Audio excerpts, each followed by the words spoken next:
e a cabeça já programada para férias. Bem, queridos, sejam todos muito bem-vindos. É sempre uma alegria reencontrá-los. Ariadne, Emerson, Juliana, Lara, Leila, Luísa, Paula. Nós hoje vamos terminar a nossa matéria, né? Nós vamos concluir a nossa matéria hoje. Nós falamos na aula passada sobre o habeas corpus. Hoje eu vou fazer ainda algumas considerações sobre o habeas corpus, depois a gente vai seguir para o mandado de segurança e a revisão criminal. Com isso, a gente vai ter condições de avaliar, né, as ações de impugnação. Eu já passei várias vezes essa programação para vocês, mas eu vou passar novamente, porque hoje realmente nós estamos concluindo toda a matéria do nosso semestre. Então, toda a matéria do semestre está sendo concluída hoje. Tudo que a gente precisava ver no nosso conteúdo programático, a gente está concluindo hoje.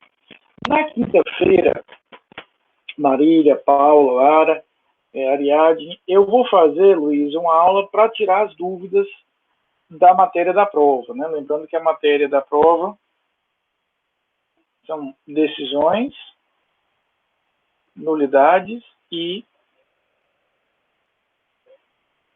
recursos. Quando eu falo em recursos, estou falando também dessas ações de impugnação.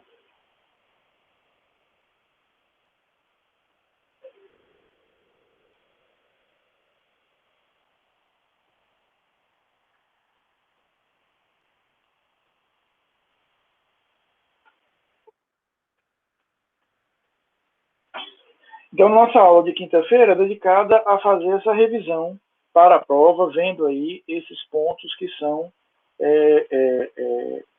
matéria da prova, mas uma revisão baseada muito nas dúvidas de vocês. Eu não farei mais chamada, e se quinta-feira você não tiver ainda dúvidas, quiser utilizar esse horário da aula para estudar, fique à vontade. A partir da semana que vem nós não teremos mais aula, a matéria já está vista, faremos essa aula de revisão na quinta-feira. Eu não vejo sentido prendê-los aqui em aula, se vocês podem utilizar essas aulas aí da primeira semana de junho para se preparar para a prova, que será no dia 10. Então, semana que vem vocês estão formalmente liberados, tá certo? Eu não vou nem aqui abrir a sala, vocês estão liberados para utilizarem esse horário de aula e se prepararem melhor para a prova, tá bom? Lembrando que a nossa prova vai ser no dia 10, a primeira chamada, dia 15, a segunda chamada, naqueles mesmos termos e moldes que nós já fizemos a primeira chamada, né? Aquela história de prova colegiada já passou, nós voltamos agora naquele modelo que vocês fizeram a primeira prova, vai estar lá no AVA, localizado lá naquele módulo de provas. A partir das 7 da noite, vocês poderão baixar o arquivo com a prova, terão aí até 10 da noite para fazer o envio. Então, hoje, formalmente, a nossa última aula do semestre, no que diz respeito a conteúdo. Quinta-feira, a gente faz apenas uma aula de tirar dúvidas,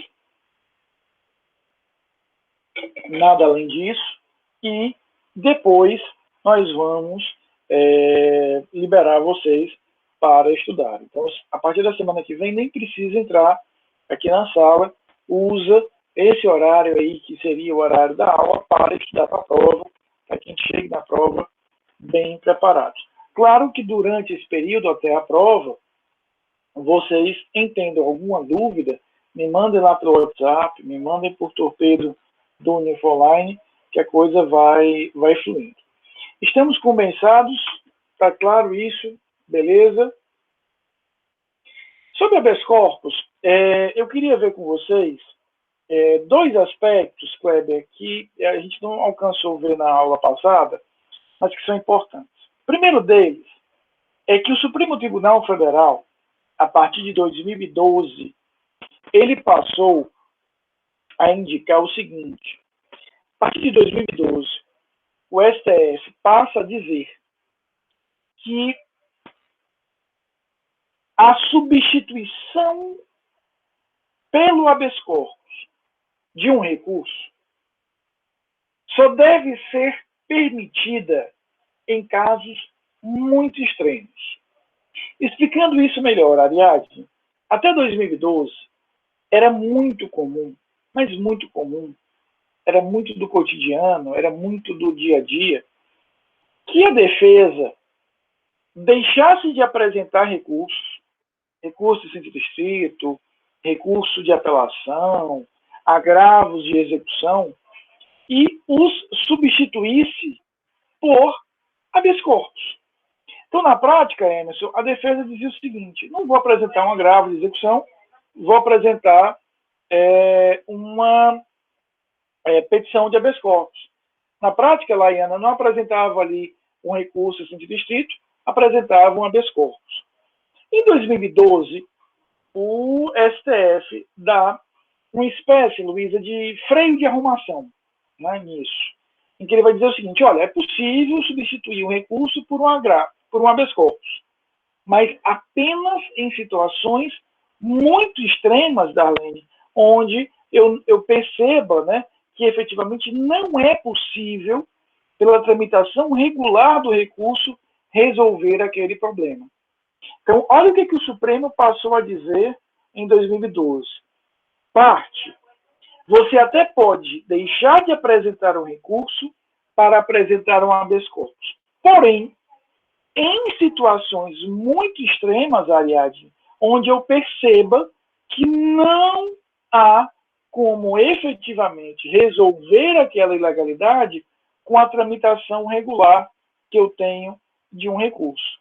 Então, a ideia aqui é fazer essa substituição, Luísa, em casos extremos, em que eu perceba que, se eu for esperar a tramitação regular do recurso, aquela ilegalidade ela seria muito grave para aquele agente. Então, veja, aquilo que era feito sem ordem, Darlene, até então eu usava o habeas corpus como quem pede a Deus. A partir de 2012, dá uma freada ao Supremo. Diz: olha, é o seguinte, se contra aquela decisão existe um recurso, usa o recurso.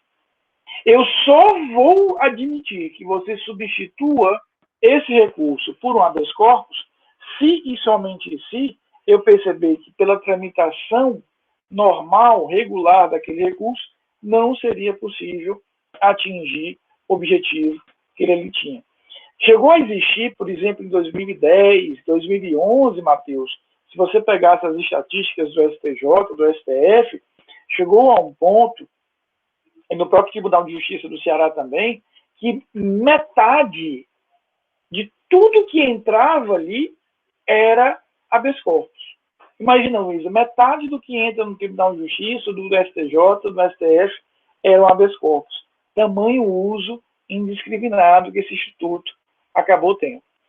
E, para a gente encerrar esse estudo do habeas corpus, a tramitação, o procedimento do habeas corpus é muito simples. É um procedimento de verdade muito simples. Por quê? Ele tem o seguinte: eu apresento a petição de habeas corpus. Eu sempre vou apresentar a petição de habeas corpus, Darlene, a um grau superior daquela pessoa com quem eu estou brigando. Ariadne, é moleza isso. Porque veja só, se você está apresentando um habeas corpus, Ariadne, contra uma decisão do delegado, você vai ao juiz de primeiro grau. Se você está apresentando o habeas corpus porque você diz, Luísa, que aquela decisão que ordenou a prisão preventiva, ela é ilegal, você vai ao Tribunal de Justiça. Se a decisão é do próprio Tribunal de Justiça, você vai apresentar o teu habeas corpus no STJ. Se quem ordenou aquela prisão, imagina a prisão, por exemplo, de um governador, foi o STJ, você vai ao STF. Então, sempre você vai um nível acima. E a tramitação dele, o procedimento dele é muito simples. Por quê? Não se admite a dilação probatória. Nós já vimos isso. Ou seja, quando eu apresento um habeas corpus, eu tenho que chegar com a prova pré-constituída, pré-estabelecida. Eu chego com a prova pronta em relação a isso. Não há aí grandes espaços para a produção de prova. A prova chega pronta e acabada para que eu apresente aquele determinado habeas corpus. Então, como é que é a tramitação, Ariadne? Chegou do tribunal, o desembargador, de imediato, vai avaliar se é o caso de concessão ou não, Josi, de uma medida liminar. Que ele pode entender, Andiara, que aquela ilegalidade é patente e grave, que ele merece atuar já de imediato. Concedendo ou não a liminar naquele habeas corpus, ele vai ouvir o coator, aquela pessoa que é apresentada no habeas corpus como quem está realizando a ilegalidade. Essa pessoa tem 10 dias para apresentar a sua manifestação, chamada de informações, Kleber. Depois ele colhe um parecer do Ministério Público e julga. Então veja que a tramitação do habeas corpus, Luísa, no Tribunal de Justiça é muito rápida. Apresenta o habeas corpus, existe uma decisão sobre a concessão ou não de medida liminar, a parte que é apresentada como coautora apresenta informações, parecer do Ministério Público e já o julgamento do habeas corpus. Então, eu, por exemplo, já atuei em habeas corpus no tribunal, lembro de um caso específico, que era um caso de certa gravidade e relevância, em que esse procedimento durou uma semana. Chegou, mandamos ouvir o juiz no dia seguinte respondeu, o Ministério Público emitiu um parecer rápido, e uma semana estava sendo julgado, aliás. Ou seja, é um modelo processual que para ser, tem que ser mais simples e mais célere, exatamente porque ele, primeiro, está discutindo algo grave que é uma potencial ofensa à liberdade motora. E, segundo, ele está ali a realizar uma proteção de um direito líquido e certo, portanto, que não padece mais de dúvidas sobre a sua existência. Isso era o que eu queria ver ainda sobre o habeas corpus. Nós vamos agora fazer um estudo sobre o mandado de segurança e, para finalizar o semestre, daqui a pouco, sobre a revisão criminal. Mas o mandado de segurança, eu quero vê-lo em comparação com o habeas corpus. Vamos fazer aqui, Darlene, um estudo comparativo. Primeira coisa, o mandado de segurança ele é uma ação constitucional, tal qual o HC, porém de natureza subsidiária. Por que ele possui, Luiz, a natureza subsidiária? Porque veja o que nos diz aqui a própria Constituição Federal, em seu artigo 5º, inciso 69. Conceder-se-á mandado de segurança para proteger direito líquido e certo, não amparado por habeas corpus ou habeas data. Conceder-se-á mandado de segurança para proteger direito líquido e certo, não amparado por habeas corpus ou habeas data, quando responsável pela ilegalidade ou abuso de poder for autoridade pública, agente de pessoa jurídica no exercício de atribuições do poder público. Então, veja só, eu vou conceder o mandado de segurança de forma subsidiária. Por quê? Porque se no caso for cabível o habeas corpus para proteger ali a liberdade motora, eu já não uso o mandado de segurança. Eu costumo comparar, Darlene, essa relação do mandado de segurança com o habeas corpus como um lençol curto. Sabe aquele lençol que quando você cobre a cabeça, descobre os pés?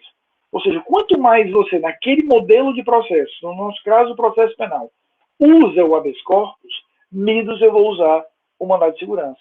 Há uma relação aqui inversamente de uso. Então, quanto mais eu visualizar naquele processo, Luísa, que é cabível o habeas corpus, isso significa que menos eu vou usar o mandado de segurança. Por quê? Ambos protegem direito líquido e certo. Mas o habeas corpus, ele protegerá um direito líquido e certo específico, ir e vir, locomoção. Se eu estiver falando de um outro direito líquido e certo, eu vou para o mandado de segurança. Tá claro? Então, é essa relação que nós vamos ter entre essas duas ações. Ele, como está protegendo, como é uma garantia a um direito líquido e certo, da mesma forma, exigirá aqui uma prova pré-constituída, e nesse aspecto ele se equivale ao habeas corpus, e o procedimento que eu falei agora há pouco do habeas corpus, Arlene, é o mesmo para o mandado de segurança. Interponho, decisão subliminar, ouço em 10 dias aquela parte dita como coatora, parecer do MP, e efetivamente tenho aqui a conclusão final, que é o julgamento. Também é possível a apresentação de um pedido para a concessão de medida cautelar. Aqui, Caio, o tribunal vai avaliar que não dá para esperar o julgamento vir, tem que resolver isso de forma imediata, e há um prazo de 120 dias para a utilização do mandado de segurança. Existe um prazo aqui de 120 dias. Então, do dia em que você tomou ciência daquele determinado ato que você quer impugnar, Andiara, você tem 120 dias para apresentar o mandado de segurança. Diferentemente do habeas corpus, que nós já vimos, não tem prazo. E quanto à substituição de um recurso por um mandado de segurança, Darlene, a lei é expressa. Veja que lá no habeas corpus a gente viu que a jurisprudência diz que não é possível, salvo em casos muito, muito excepcionais. Aqui, Kleber, a própria lei já define. Que veja o que ela diz. Se há um recurso com efeito suspensivo, se existe ali um recurso com efeito suspensivo, use o recurso. Eu só posso substituir o recurso por um mandado de segurança, Ariadne, se eu perceber que contra aquela decisão não existe a possibilidade de concessão de um efeito suspensivo. Tá claro? E aí eu preparei aqui, ó, isso aqui, pessoal, se eu cobrar mandado de segurança na prova, a questão vai estar nesse esquema aqui, não tenham dúvida disso. Porque isso aqui é a parte mais importante do estudo do mandado de segurança criminal, que é compararmos o mandado de segurança com o habeas corpus. Essa comparação aqui, Maísa e Jailson, ela é a mais importante. Então, se vocês, Marília, encontrarem na minha prova do dia 10 uma questão sobre MS, vocês resolverão com esse quadrinho aqui. Veja só. Primeira relação de diferença. No mandado de segurança, eu tenho qualquer direito líquido e certo. No HC, só o direito à locomoção. Então, a gente já tem um uso mais amplo do MS, um uso mais restrito do HC. O habeas corpus, ele tem um jus postulandi irrestrito. Nós vimos que qualquer pessoa pode apresentar um habeas corpus. Já o mandado de segurança, ele é uma peça técnica. Ariadne, então anota aí. Só advogado ou membro do Ministério Público é que pode apresentar um mandado de segurança. Diferentemente do habeas corpus, que por tutelar a liberdade, pode ser apresentado por qualquer um. O habeas corpus, ele tem uma informalidade na sua interposição, derivado, obviamente, do jus postulandi, ele tem aqui uma informalidade derivada disso, ou seja, exatamente por qualquer pessoa poder apresentar, eu não preciso, ou não posso, ou não devo, na verdade, exigir grandes formalidades. Já mencionamos, já conversamos sobre isso na semana passada. Já o mandado de segurança, não. Ele é apresentado por advogado, né, ou por membro do Ministério Público. Então, ele é uma peça técnica. Vai seguir aquele formato padrão que nós estamos acostumados. Direito, né, fato, direito, pedido, aquela estrutura padrão que eu tenho ali. O HC, ele tem um prazo indeterminado, ou seja, na prática não há prazo para a sua utilização, enquanto que o mandado de segurança tem um prazo aqui de 120 dias. O habeas corpus pode substituir um recurso, ele pode perfeitamente substituir o recurso, mas em casos excepcionalíssimos. Então, como regra, a gente pode afirmar que ele não pode substituir o recurso, e o mandado de segurança também não pode, mas só que a regra do mandado de segurança, ela está prevista expressamente na lei. Enquanto que o HC ele tem uma construção de jurisprudência, o mandado de segurança tem uma previsão aqui na própria lei. Então, esse quadrinho aqui, ele resume bem, repito, as diferenças do mandado de segurança com um HC. Aqui eu tenho um objeto mais amplo, aqui um objeto mais restrito, aqui qualquer pessoa pode apresentar, aqui já não tem prazo, e enquanto que eu tenho aqui, efetivamente, um prazo já definido de 120 dias em relação a isso. Tá? Para finalizarmos o semestre, é a última coisinha que nós vamos ver. A Ariadne já está a poucos minutos de estar livre de mim de forma definitiva. Desfaça, por favor, a alegria. É um pouco ofensiva, né? Darlene está escrevendo a mensagem ofensiva também, sei disso, né? Então, vamos ver a revisão criminal. Primeiro, a revisão criminal, ela é assemelhada, Luísa, à ação rescisória, lá no processo civil. Ela é assemelhada. Por que eu estou falando aqui de algo que é assemelhado e não igual? Porque, tudo bem, há uma semelhança, porque tanto a ação rescisória civil quanto a revisão criminal tem como objetivo, tem como missão, tem como foco rescindir a coisa julgada. Tanto a revisão criminal quanto a ação rescisória tem como objetivo essa rescisão da coisa julgada. Então, a primeira coisa que eu preciso configurar nos autos, que precisa existir nos autos, para que eu use a revisão ou a ação rescisória, é o trânsito em julgado. Então, eu só começo a pensar, Josi, no uso da revisão criminal se eu tiver ali a certidão de trânsito em julgado. Ou seja, todos os recursos que você poderia utilizar, você utilizou, não há mais recurso, acabou, e aí você, em nome disso, vai ter a possibilidade de apresentar aí a revisão criminal. Agora, ela possui duas diferenças em relação à ação rescisória civil.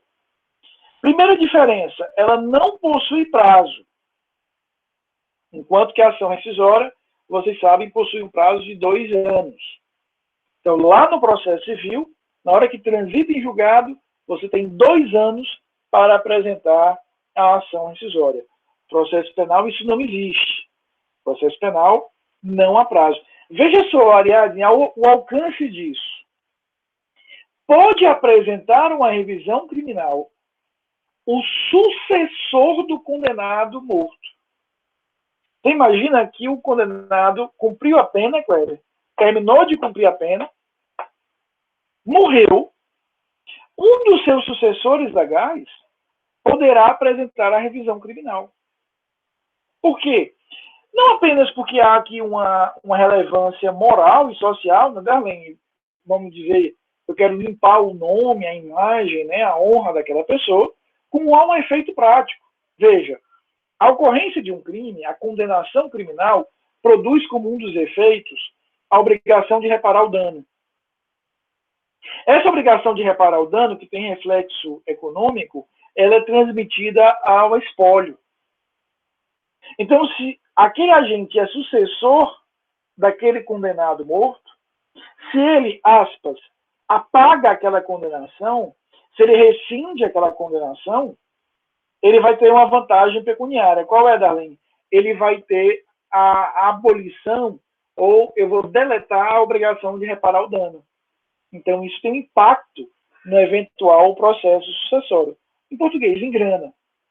Então, veja só, se um sucessor, depois do condenado morto, pode apresentar uma revisão criminal, é a prova maior de que não há prazo. Então, enquanto na ação rescisória eu tenho um prazo de 2 anos, no processo penal não existe prazo para a revisão criminal. E há uma segunda diferença. Ó. A legitimidade aqui da revisão criminal, ela é apenas do réu. A gente já falou aqui em várias oportunidades sobre isso.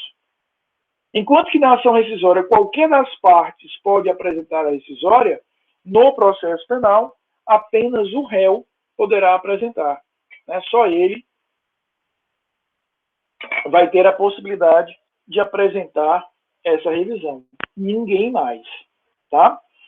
Então, eu tenho aqui um prazo não definido, ou seja, não há prazo, e a legitimidade é apenas do réu. O parágrafo único do artigo 622, ele traz uma informação que a gente precisa ler, que é uma informação simples. Mas como ele usa a linguagem inversa, a gente vai ter que ter cuidado. Ele diz lá, não será admitida a reiteração do pedido, salvo se baseado em novas provas. Então, o que ele está me dizendo aqui, Solon? Eu não posso, Felipe, querer apresentar uma revisão criminal ou uma nova revisão apenas voltando às mesmas provas. Eu não posso, aspas, requintar a prova. Eu não posso trazer aqui uma revisão dizendo o seguinte, olha, vocês não olharam bem a prova. Olhe de novo a prova. Não, não tem isso. Mas eu posso apresentar várias revisões criminais contra a mesma decisão, Darlene, se eu perceber que existe ali uma nova prova, uma nova prova, uma nova prova. Então, qual é o número máximo? Se eu perguntasse, vamos imaginar que eu pergunte isso na prova. Qual o número máximo de revisões criminais num processo? Ser determinado. Porque a cada nova prova que surge ali, Ariadne, que beneficie de alguma forma a defesa pode apresentar uma nova revisão. Agora, lembrando, tem que ser uma prova nova, eu não posso requentar a prova, e assim como o mandado de segurança e o habeas corpus, a prova aqui há de ser uma prova pré-constituída. Portanto, Darlene, quando eu apresento a revisão criminal, eu tenho que chegar com isso pronto e acabado. Não tenho como esperar ali que exista durante o processo a construção de uma prova. Tá? Agora, afinal de contas, em que hipóteses a defesa pode apresentar a revisão criminal? Essas hipóteses elas são definidas no artigo 621. Aqui eu tenho, Marília e meu querido Franklin, um rol taxativo. Eu tenho aqui um rol taxativo. A revisão dos processos findos, quando ele usa aqui, Franklin, processo findo, é que ele está querendo nos falar em processo que transitou em julgado. Será admitida, inciso primeiro, quando a sentença condenatória for contrária ao texto expresso da lei penal ou evidência dos autos, quando a sentença condenatória se fundar em depoimentos, exames ou documentos comprovadamente falsos, e muita atenção ao inciso terceiro, por vários motivos. Primeiro, porque ele é o inciso mais utilizado. Segundo, que ele tem uma construção, Ariadne, muito interessante. Olha o que ele diz aqui. Quando, após a sentença, se descobrirem novas provas de inocência do condenado ou de circunstância que determine ou autorize diminuição especial da pena. Então, percebam o seguinte. Eu, descobrindo uma nova prova essa que eu não tive acesso durante a ação penal, Luísa. Portanto, não é que eu estou dizendo que aquela prova existia e os julgadores interpretaram, analisaram mal a prova. Não. Eu não estou requintando prova. Eu estou dizendo, olha, depois que houve o trânsito em julgado, surgiu uma prova de DNA, um exame de DNA, Ariadne.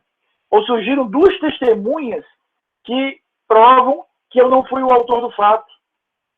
Ou, isso já aconteceu, eu já vi no Tribunal de Justiça, inclusive, uma revisão criminal ser julgada procedente porque, de repente, numa outra ação penal, Kleber, aquele agente confessou.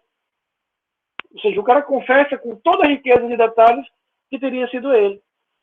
Logo, se foi ele, não fui eu. Agora, olha que interessante. O artigo 621, inciso 3º, fala aqui em inocência. Esse é o único artigo, Ariadne, do Código de Processo Penal inteiro que usa a palavra inocência. E por que o legislador, Solon, fez isso aqui? Por que, Franklin, que ele usou essa linguagem? Porque ele queria, Alfredo, propositadamente, estender o conceito aqui. Eu sei que você está aqui. Ele queria estender o conceito. Porque quando a gente trabalhou lá atrás, né, no artigo 386, nós vimos lá, Luísa, as hipóteses da absolvição, a gente via que ele era muito detalhista, né? Não existe prova de que o fato existiu. Existe prova de que o fato não existiu. Ou ter agido em legítima defesa. Aqui, Marília, propositadamente, o que foi que ele faz? Usa uma expressão aberta. Prova de inocência. Se essa prova de inocência é porque o fato não aconteceu, ou porque você não é o autor, não interessa. Agora, veja que eu também posso utilizar a revisão criminal não apenas para inocência, Ariadne. Posso utilizar também para diminuir a pena. Então, eu posso manejar uma revisão criminal, Josi, apenas para diminuir a minha pena. Ou apenas para retirar uma qualificadora. Então, eu não estou alterando o mérito em si. Eu estou condenado e permanecerei condenado. Mas surgiu uma prova que me garante agora a retirada de uma qualificadora ou de um agravante. Por exemplo, imagina que eu recebi a agravante, Leilinha, de que eu era o líder daquele grupo que praticou o crime. De repente eu consigo, Vitor, identificar, construir uma prova segura, minha queridíssima Fairuz, de que o líder era outra pessoa. Porque num outro processo ele é condenado e fica lá declarado de que ele era o líder daquele determinado roubo ao banco. Então eu posso ingressar aqui, Luísa, com uma revisão criminal, não para me isentar totalmente da responsabilidade, eu não vou sair inocente da revisão, mas eu vou, Kleber, diminuir minha pena, porque eu vou afastar uma qualificadora, eu vou afastar uma circunstância agravante. Agora, o que é fundamental na revisão criminal? Primeiro, a gente lembrar que ela não tem prazo e só pode ser utilizada pela defesa. Segundo, que a prova tem que ser pré-constituída. Terceiro, tem que ser uma prova nova, uma prova não conhecida pelo judiciário. E aí só falta uma coisa da revisão criminal. Onde é que eu apresento? E aqui a regra é uma regra muito simples. Juliana, Matheus e Laiana. Saber onde apresentarei a revisão criminal é algo muito simples. Se o processo começou, Fairuze, no primeiro grau, minha querida advogada criminalista Misaele, se o processo começou no primeiro grau, e começou no primeiro grau porque a pessoa não tem, Ravelli, foro privilegiado, não interessa onde ele vai transitar em julgado. Eu vou apresentar a revisão criminal sempre no segundo grau. Se ele começou no primeiro grau, Weber, não fique absolutamente tranquila, querido. Não há problema nenhum. Fim de semestre, tudo é permitido. Quase tudo, viu, Darlene? Quase tudo. Então, se o processo começou no primeiro grau, não interessa onde ele transitou em julgado. Eu sempre vou apresentar a revisão criminal no tribunal de segundo grau. Então, imagina comigo, Jailson, que ele começou numa vara federal criminal e foi transitar em julgado lá no STF. Não tem problema. Eu vou apresentar, aliás, no Tribunal Regional Federal correspondente. Imagina, Kleber, que a ação penal começou aqui na 4ª Vara Criminal de Fortaleza. Mesmo que o trânsito em julgado, Bruno, ocorra lá no STF, eu vou apresentar a revisão criminal onde? No Tribunal de Justiça do Estado do Ceará. E aí, minha querida Mônica, se a ação penal começou, Matheus, num tribunal, Franklin, eu vou apresentar a revisão criminal no respectivo tribunal. Então, veja que uma regrinha de competência, Kleber, é moleza. Se o processo começou no tribunal, se a ação penal já foi apresentada no tribunal porque aquela pessoa tem foro privilegiado, revisão criminal no próprio tribunal. Então, imagina um governador de estado que teve sua ação penal apresentada no STJ, a revisão criminal eu vou apresentar no próprio STJ. Agora, imagina que a ação começou no primeiro grau. Vou apresentar a minha revisão no tribunal imediatamente acima desse primeiro grau. Não importando em que juízo houve o trânsito em julgado. E com isso, eu tenho a feliz notícia a dar a vocês. Nós acabamos a matéria do semestre. E feliz notícia mesmo, professor. É uma notícia feliz notícia mesmo, maravilhosa. Muito obrigada. Sem dúvida, né? Vimos tudo, né? E eu queria, queridos, eu reservei esse horáriozinho da aula exatamente para isso. Eu não quis comentar isso no início da aula, mas eu queria agradecer a você. Aí já dei valor, falou. Aí dei valor. Será que eu ganho pelo menos meio pontinho, hein? Rapaz, eu acho meio ponto pouco, né? Eu acho mais do que meio ponto.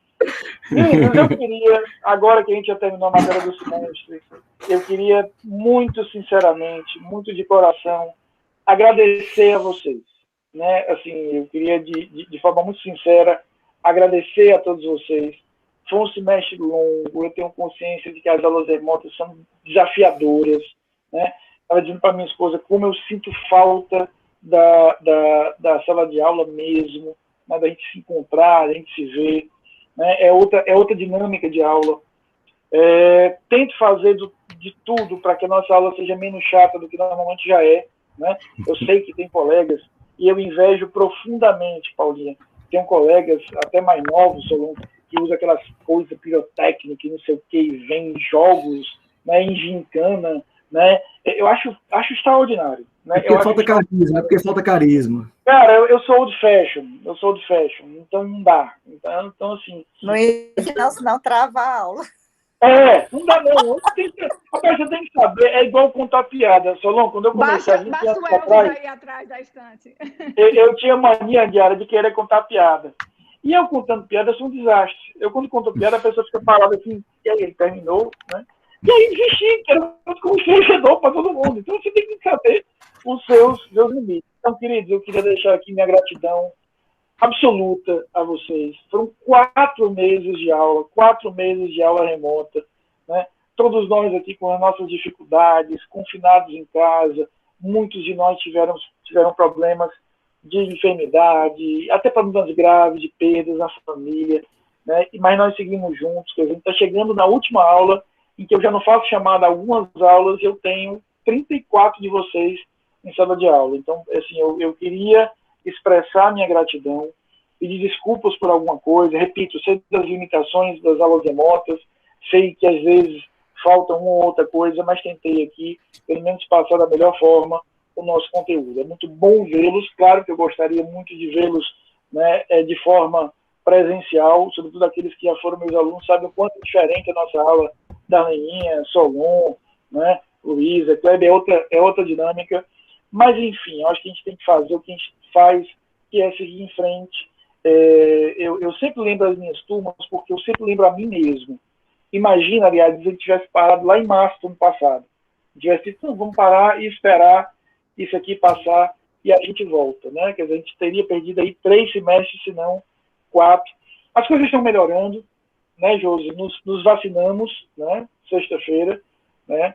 Confesso a vocês que é emocionante, de fato, me emocionei, assim, pensando em todas as pessoas que... Tudo bem com o senhor, professor, com a vacina? Nada, você sentiu alguma coisa? Eu fiquei prostrada o primeiro dia, eu não conseguia levantar mesmo, eu precisava de ajuda. Tu tomaste qual? Eu tomei a AstraZeneca, né? Eu tomei a da Pfizer, né? Mas não senti nada, para não dizer que não senti nada. Que sorte! Mas sabe o que é? Aí eu até falei, Andiara, conversei muito com a minha esposa isso. É o lance de você também ir com um bom coração e com desarmado, né? Eu, quando cheguei lá, não tinha a menor ideia de qual era que eu ia tomar. Se ele quisesse, não, Rafael, nós vamos aplicar uma que a gente acabou de criar, que eu tomava na boa, né? Porque, veja, até agora a gente está numa época, Solon, de sommelier de vacina, né? O Otávio Guedes, jornalista da Globo News, fala muito isso, que antigamente eu, né, Solon, que é da minha geração, e outros aqui, tomamos 200 mil vacinas, a gente não sabia nem que eu era fabricante, né? Quanto mais com a eficácia. Agora não, todo mundo agora é sommelier de vacina, só tomo se for tal, e se tiver tantos graus, né? Eu tomava qualquer um. Então você chega com a cabeça com um bom espírito e as coisas acontecem. Mas realmente não senti nada. Era exatamente, Edson, eu sou do tempo da vacina de pistola, né? Era exatamente, que hoje só se usa para febre aftosa, né? Nem para a gente se usa mais. Eu também, professor, e quando eu era pequena, que eu gostava de tomar vacina, achava o máximo aquela pistola. Aí eu entrei 2 vezes. Eu fui 2 vezes na fila da mesma vacina no colégio, recebi Era irado aquele negócio. Eu achava tão divertido aquela pistola. Era uma senhora aventura, né? Aquilo. Então, queridos, assim, confesso que realmente me emocionei e fiquei muito feliz de saber que dentro desse terrível panorama que a gente está vivendo, de radicalizações, de tanto ódio, de tanta polarização, hoje ninguém escuta mais ninguém, né? A agressão pela agressão, né? Assim, e é impressionante a cegueira disso, isso me assusta, me incomoda bastante hoje. Poxa, porque eu posso discordar de tudo, mas discordar do argumento, né? Não preciso me tornar um inimigo daquela pessoa. Você vê que a ciência hoje é uma questão de polarização.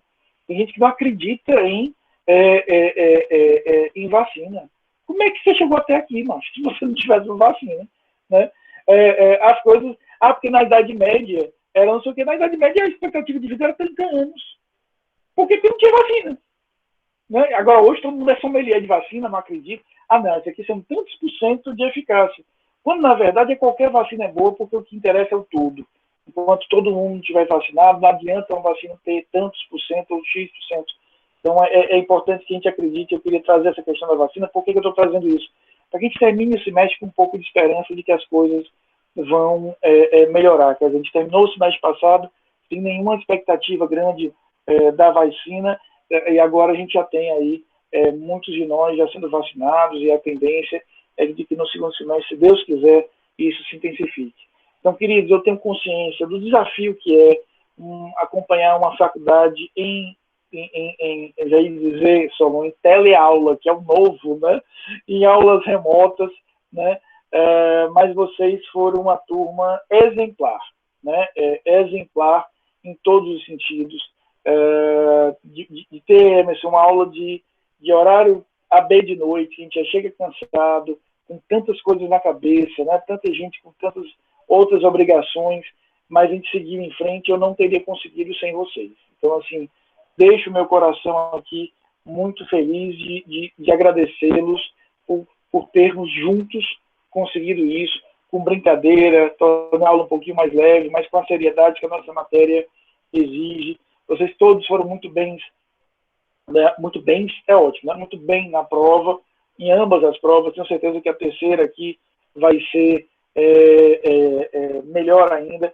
E mas só isso mesmo, ou seja, o seu esforço de assistir metade da aula voltando do trabalho.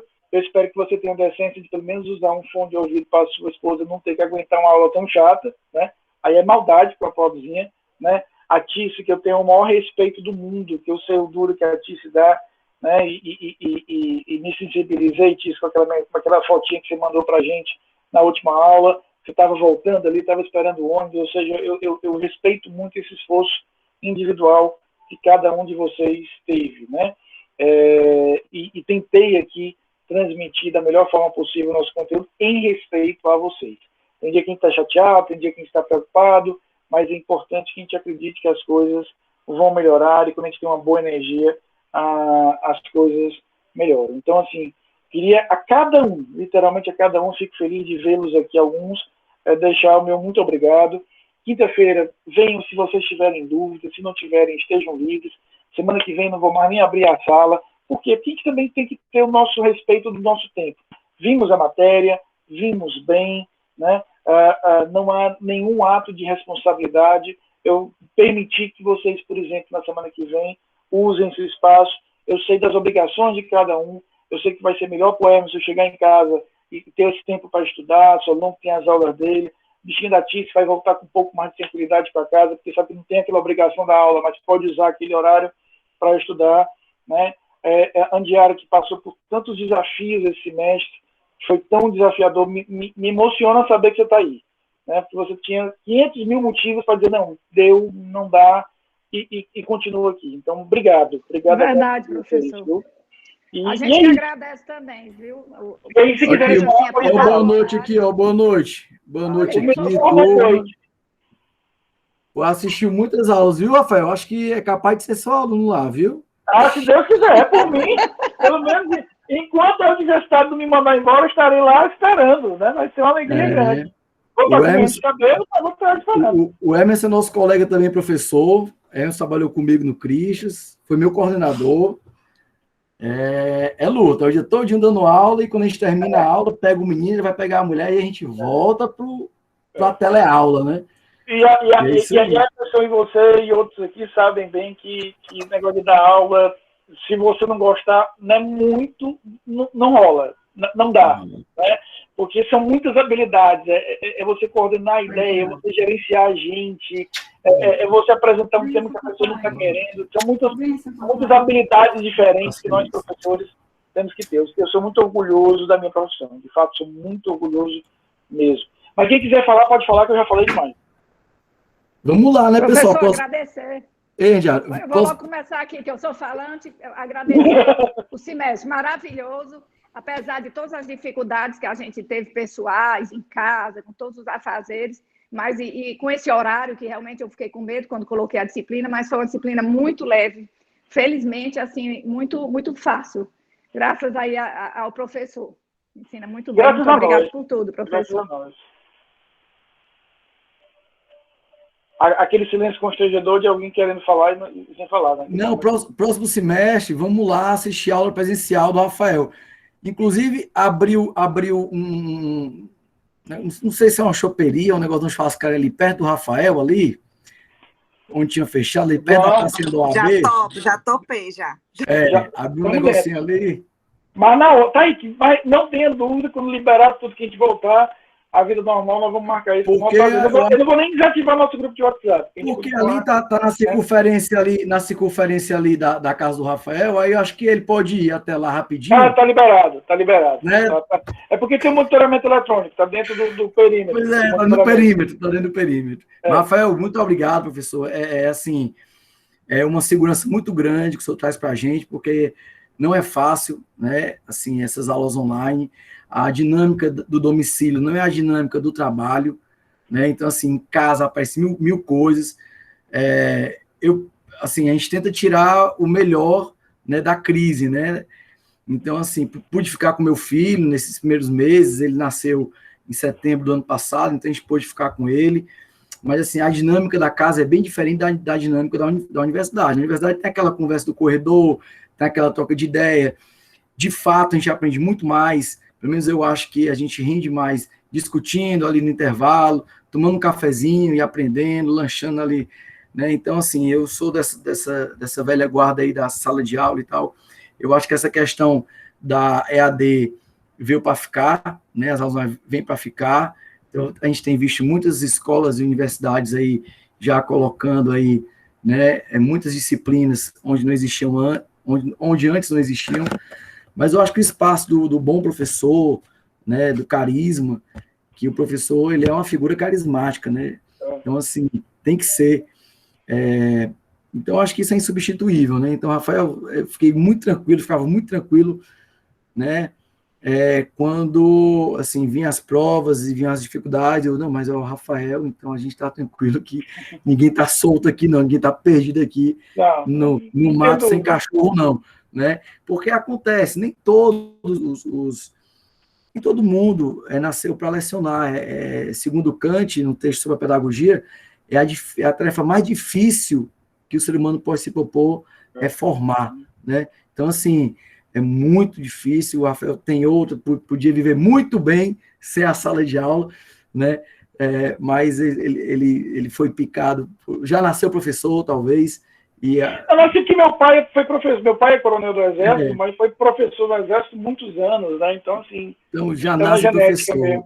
Já nasce professor e tem cumprido o papel, assim, brilhantemente. Então, muito obrigado aos colegas, o grupo muito equilibrado. Em outros grupos, houve, sei lá, o monitor disse, fez grupo de novo.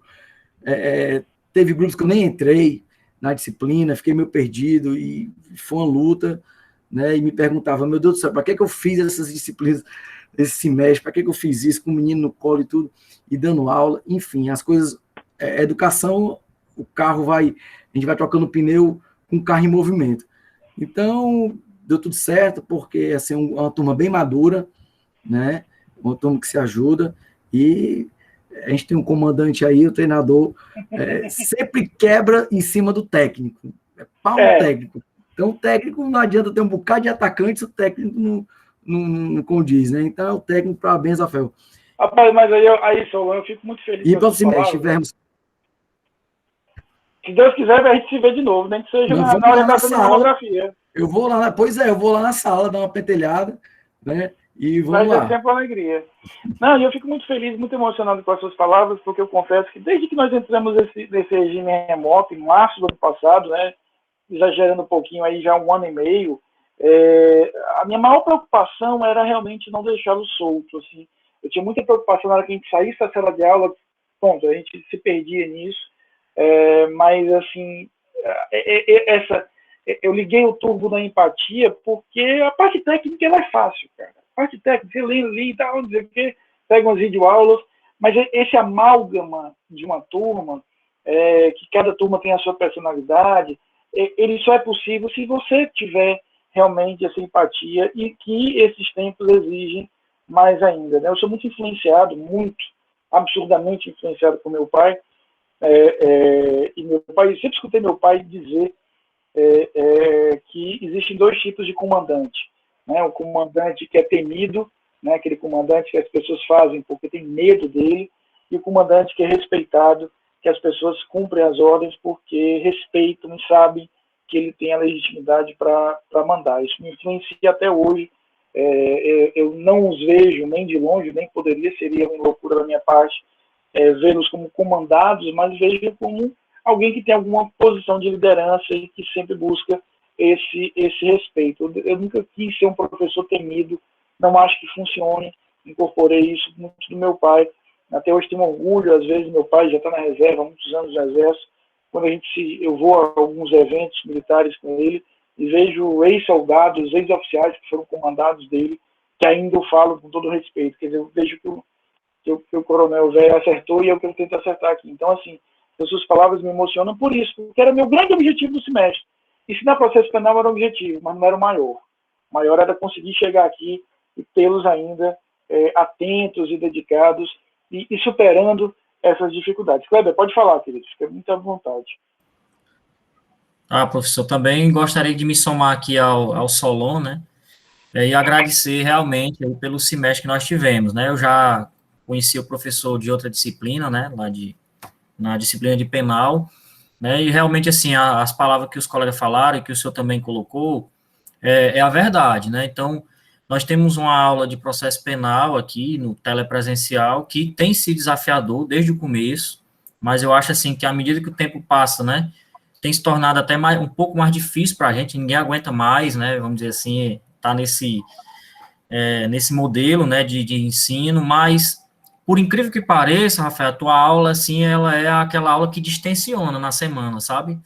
É um conteúdo leve, é uma aula breve, sem a gente ter perda de conteúdo, muito pelo contrário, né, eu acho, assim, que torna, assim, o tema mais interessante, né, sem arrudeios, né, a forma como a sua didática, né, de expor a matéria, realmente, assim, nos traz a sensação de realmente ter um bom aprendizado, sabe?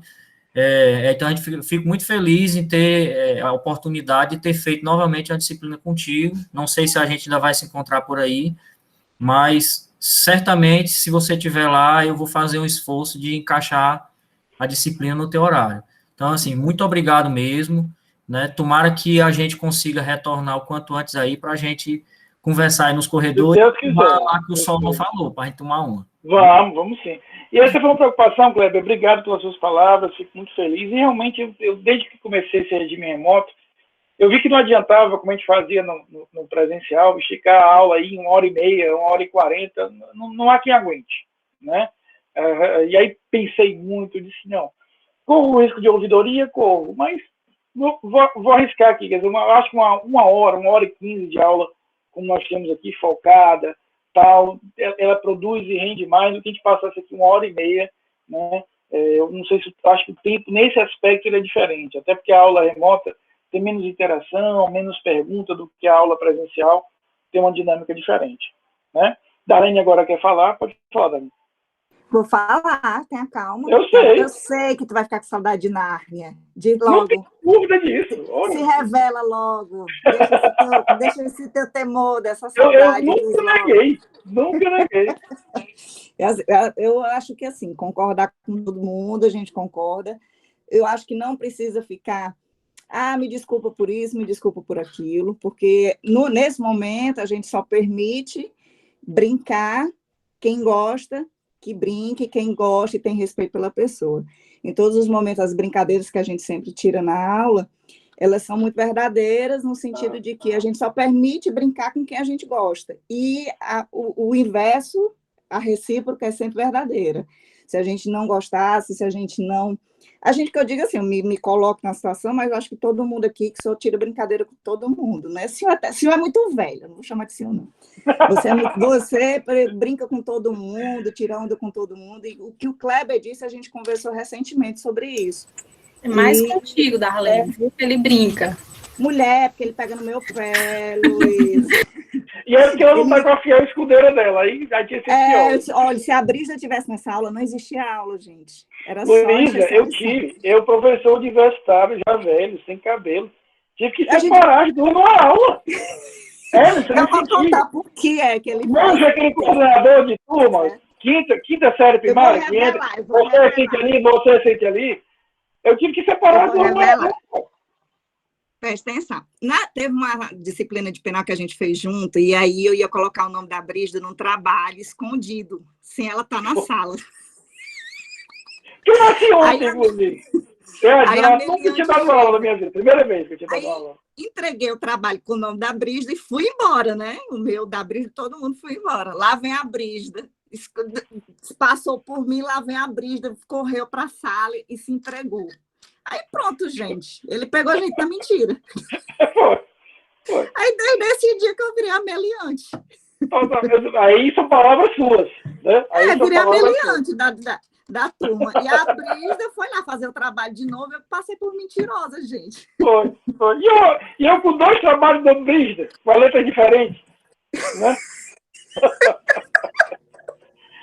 Aí virei a meliante. Aí pronto, não tem mais disciplina que eu tenha sossego. Eu vim para Nárnia para tentar escapar desse criminoso. Não é assim. Darlene, obrigado, querida. Eu fico muito feliz com as suas palavras, me emocionam bastante.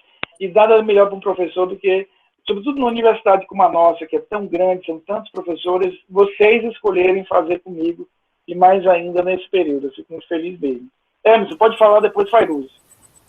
Depois, Ariadne. Messinho, Messinho, tá faltando as pipocas na sala de aula, Messinho. Não, tá faltando as pipocas. Não, o que eu estava dizendo é que quando eu fui fazer as disciplinas, geralmente quando a gente vai fazer a matrícula, uma das coisas que a gente se preocupa é saber qual é o professor que vai dar a disciplina, né? Investigação criminal. Façam minha propaganda para o semestre. Tem que fazer a investigação. Eu estou propagando. Tem que fazer a investigação. E aí, assim, o senhor tanto foi bem recomendado por alunos que já tinham passado pelo senhor nessa disciplina, como na disciplina de penal, né? Aí eu me matriculei na disciplina, já de cara eu adorei a disciplina, e quando o senhor falou que trabalhava lá na FAS, né, que eu até falei, rapaz, vou perguntar a um colega meu que trabalha lá, rapaz, são só elogios. Eu acho difícil a gente encontrar alguém, tanto na Unifor, ou no tribunal, ou até mesmo na outra faculdade, que tem alguma coisa para falar do senhor. Eu só tenho uma queixa, porque não foi presencial. Eu acho que se tivesse sido presencial, tinha sido muito melhor. Uma disciplina leve, tranquila, mesmo que seja na área penal, mas uma disciplina muito leve, muito tranquila, muito objetiva, tanto é que a gente terminava a aula, 1 hora de aula. Só passou 1 hora. É tanta informação, mas passada de uma maneira muito simples, muito didática, né? Como o Solon mesmo falou, a gente que trabalha em sala de aula, sabe a diferença de quando você precisa esticar o conteúdo, porque tem que esticar, e quando você tem que dar o conteúdo da maneira certa, usando o tempo adequado. Então, assim, era uma disciplina que a gente começava a assistir a aula ali 7 horas, 8 horas, 8h10 estava acabando, não parecia que tinha passado 1 hora, era muito leve, muito tranquila, e agradeço muito ao senhor, tá? O senhor não, como disse a Darlene, né? Parece até que a gente está falando com... Tudo bem que eu tenho barba branca, mas também não exageremos. Pois é.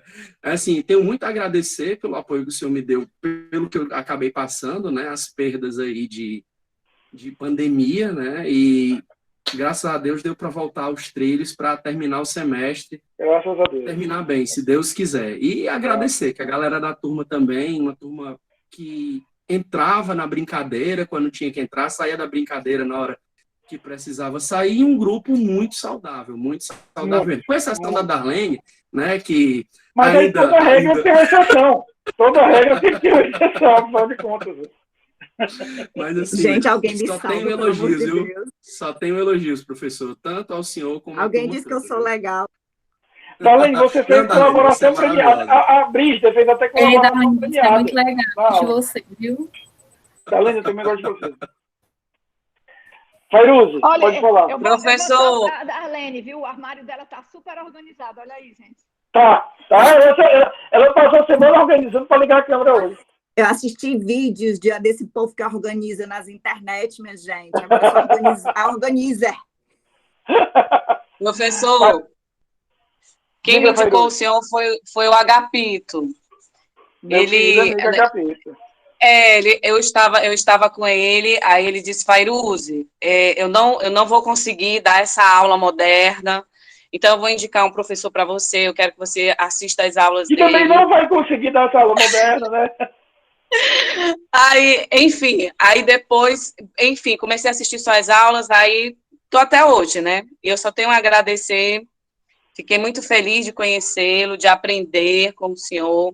O senhor é maravilhoso, assim, eu não tenho nem palavras, porque já foi dito o que tinha que ser dito, e eu desejo muito sucesso para o senhor. E quando, Obrigado. para o senhor não, para você, né? Quando voltar ao presencial, nós vamos procurar você, viu, para conhecer pessoalmente. Vamos. Se Deus quiser, ou se Deus quiser dar um abraço e, assim, essa gratidão ser externada com carinho. E, assim, só desejo sucesso para você, viu? Tem notícias do Agapito? Tenho, eu sempre falo com ele recorrentemente, falo com ele bastante, é um amigo muito querido, tá tudo bem, graças a Deus tá ótimo. Mande um abraço para ele, por favor, porque eu não consigo achar ele, não consigo encontrá-lo. Gosto demais dele mesmo. Rafael, se prepare para ler TCC, viu?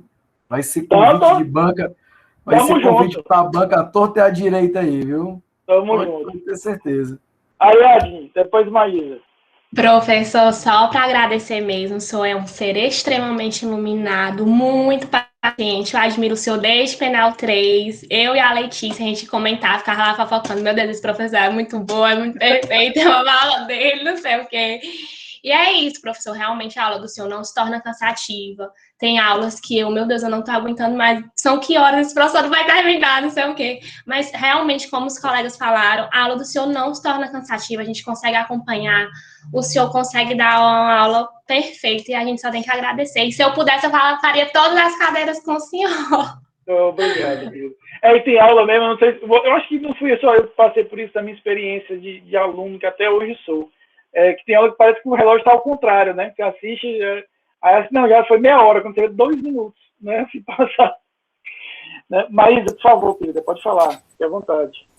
Professor, também só para agradecer, porque assim, foram semestres muito difíceis para todo mundo, né? E com certeza deve ter sido para o senhor também. O senhor enfrentou desafios, assim como todos nós, e o senhor sempre esboçava essa alegria.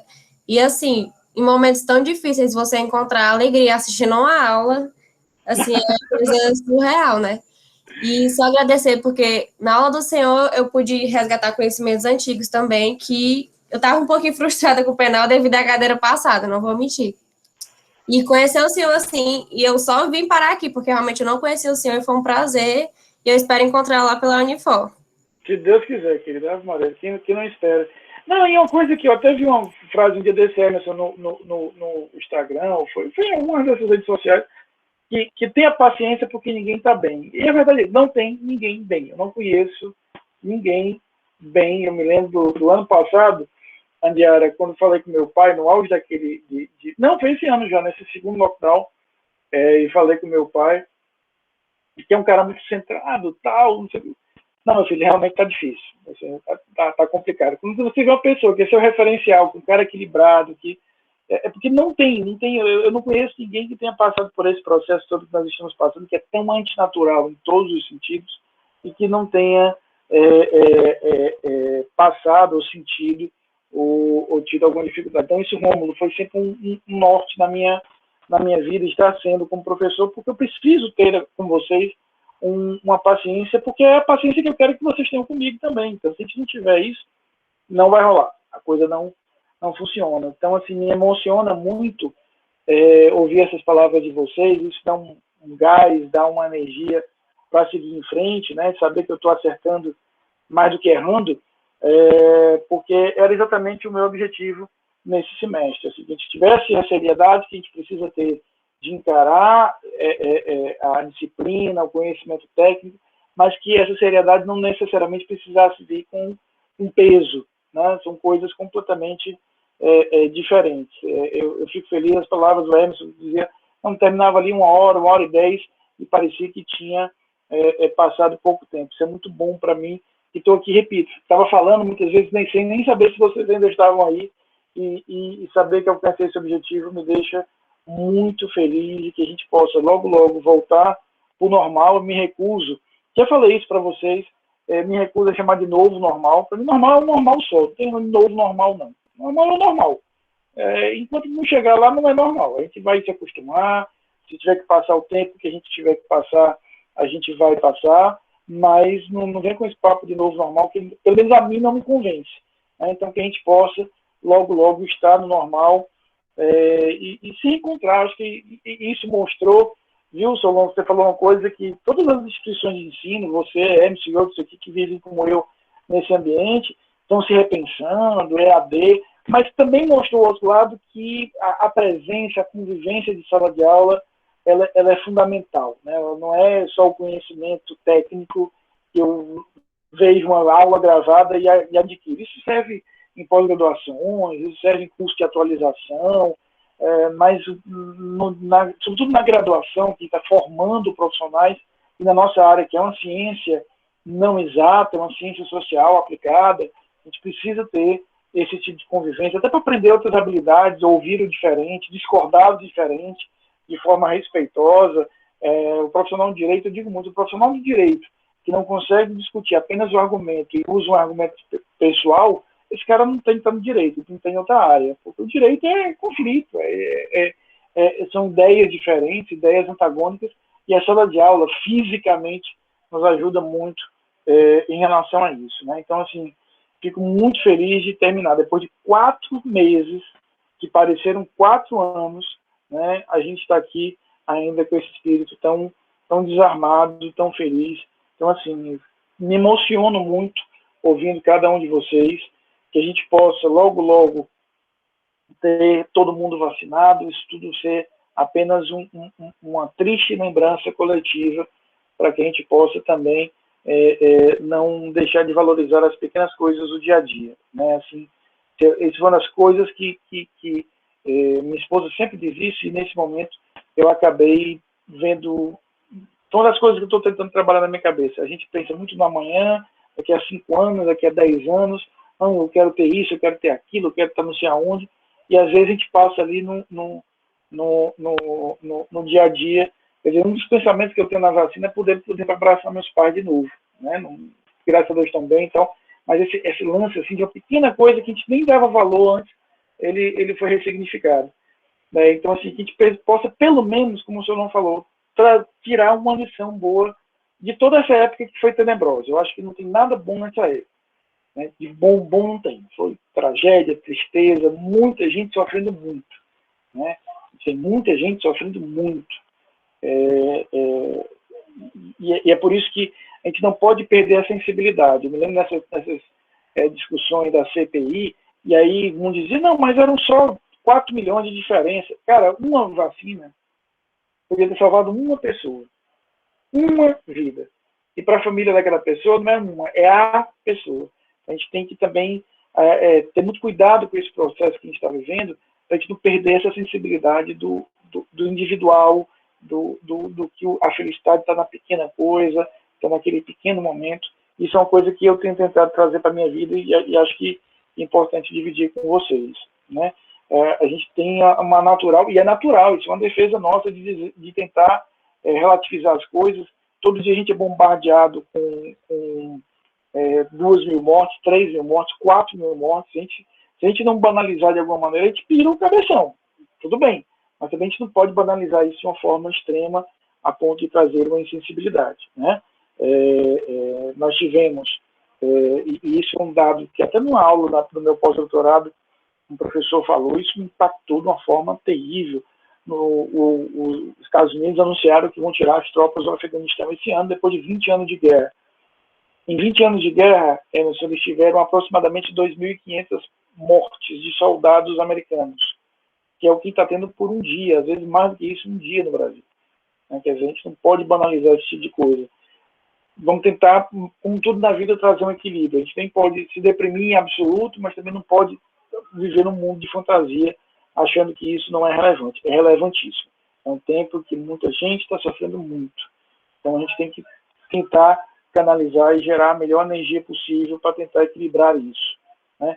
Então, um beijo gigantesco a todos vocês. Fala, Luísa. Pode falar, querida. Quero também deixar registrado aqui meu agradecimento, e eu faço minhas as palavras dos colegas, e ressalto que você é realmente um grande professor, por todas as palavras que foram ditas aqui, declarações, e eu fiz já várias cadeiras com você, né? Não é a primeira, acho que talvez seja a terceira. Terceira. Não sei como é que aguenta, mas a cada... mas a cada disciplina, assim, sempre... promessa, né? Pois é, mas cada disciplina que eu fiz com você foi, assim, muito enriquecedor, de muito aprendizado, de uma forma leve, como todos já falaram, já declararam, né? Então, só aqui reforçando e parabenizar pelo grande professor que você é, e pela condução dos seus trabalhos, e desejar a todos, né, os colegas, a turma, né, boas provas e boas férias, final de semestre, boas férias, né, depois. E quem sabe um dia aí, depois, nas próximas disciplinas, a gente possa se encontrar de novo, né? Se Deus quiser, se Deus quiser. Tia, estou lendo aqui sua mensagem, Misael também, muito obrigado mesmo.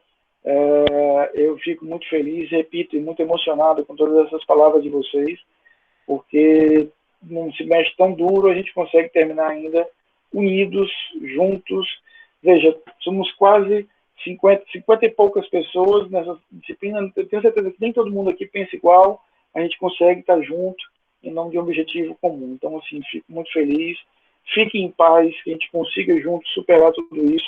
Em relação à minha disciplina, a missão está cumprida, né? Quinta-feira, quem quiser vir tirar alguma dúvida, tire. Quem não, aproveita esse tempo. Se foca agora só na prova, no dia 10. E a gente continua lá no WhatsApp. Essa ideia do Solon já está decidida e configurada. Luísa, vá com Deus, querida. Fique muito à vontade. É só questão de data agora. É só save the date.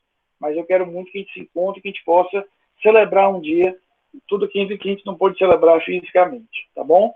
Um beijo gigantesco a todos vocês. Fiquem bem e a gente vai se falando. Muito obrigado. Vou guardar no coração eternamente todas essas palavras